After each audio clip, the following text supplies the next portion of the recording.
So deliverable যেগুলো আমরা পরিষ্কারভাবে বলেছি, আমি তো বলেছি একেবারে গ্রামের কামার কুমার থেকে শুরু করে লেভেল প্লেইং ফিল্ড থাকতে হবে। তো সবাইকে পার্টিসিপেট করতে না পারে, খালি ম্যানুফ্যাকচারিং দিয়ে তো জিডিপি হবে না।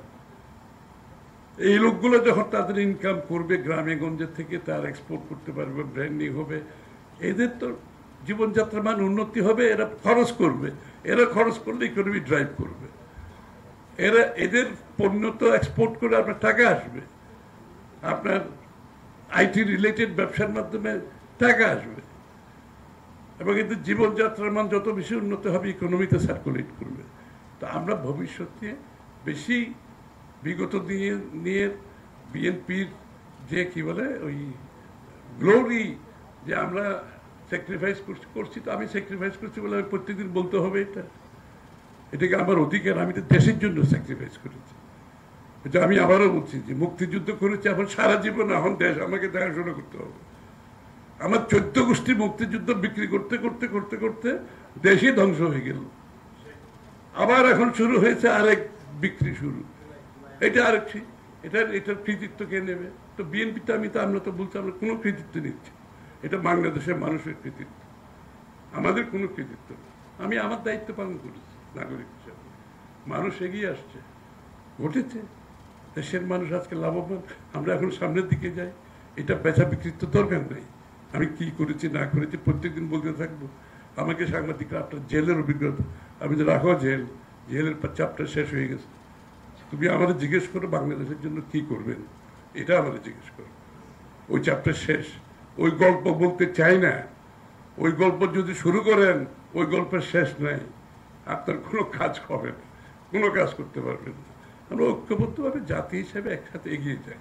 ডায়ালগ সুবাসিত টয়লেট ক্লিনার, যার পাওয়ার প্লাস ফর্মুলা টয়লেটের কোনায় কোনায় পৌঁছে 99.99% জীবন ধ্বংস করে। রিমার্ক, এটাই হলো তারেক রহমান সাহেবের যে পুঙ্খানুরূপে প্রত্যেকটি বিষয়ের উপর কিন্তু অলরেডি আমরা অবস্থান নিয়েছি ওনার নির্দেশে, এবং উনি প্রত্যেকটি বিষয়ে যে স্বাস্থ্য, শিক্ষা, গ্রামেগঞ্জের মানুষ, প্রত্যেকটি মানুষের, শিক্ষকদের লেখাপড়ার, এই যে লেখাপড়ার ব্যাপারে বলছেন, লেখাপড়া তো নাই বাংলাদেশে, ইনস্টিটিউশন ফিনিশ। তাহলে আপনাকে এটা বিল্ড আপ করতে হলে কী ধরনের লেখাপড়া চান? আবার ওই ধরনের লেখাপড়া না, আপনার প্রাইমারি স্কুল থেকে আপনাকে টেকনিক্যাল এডুকেশন নিতে হবে, বিদেশে যেটা আছে, একদম প্রাইমারি থেকে তার মানসিকভাবে টেকনিক্যাল মাইন্ড ডেভেলপ করতে হবে।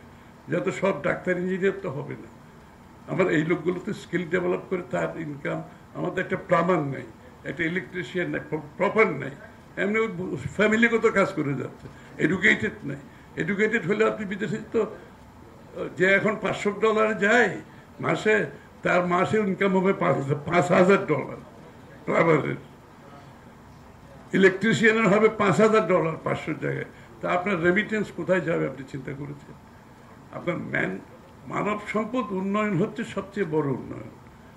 আমার 18 কোটি মানুষকে যদি আমি মানব সম্পদে পরিণত করতে পারি, ইনভেস্ট করতে পারি, এই জন্য জিডিপির 5% ইনভেস্ট করা হচ্ছে, অনেক টাকা শিক্ষার, স্বাস্থ্য খাতে, যে আমার এই জনসংখ্যাকে মানব সম্পদে পরিণত করতে হবে।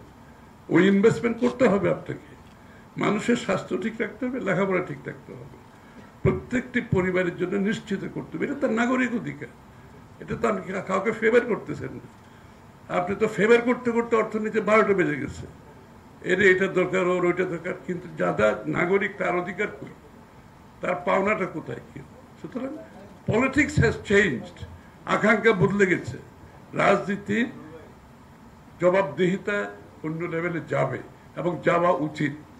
আমাদেরকে সেটা বোঝা উচিত, ধারণ করা উচিত। ওইভাবে আগামীর বাংলাদেশ তারেক রহমানের নেতৃত্বে আমি আশা করি আপনাদের সকলের সহযোগিতায় আমরা করতে পারবো। সবাইকে ধন্যবাদ।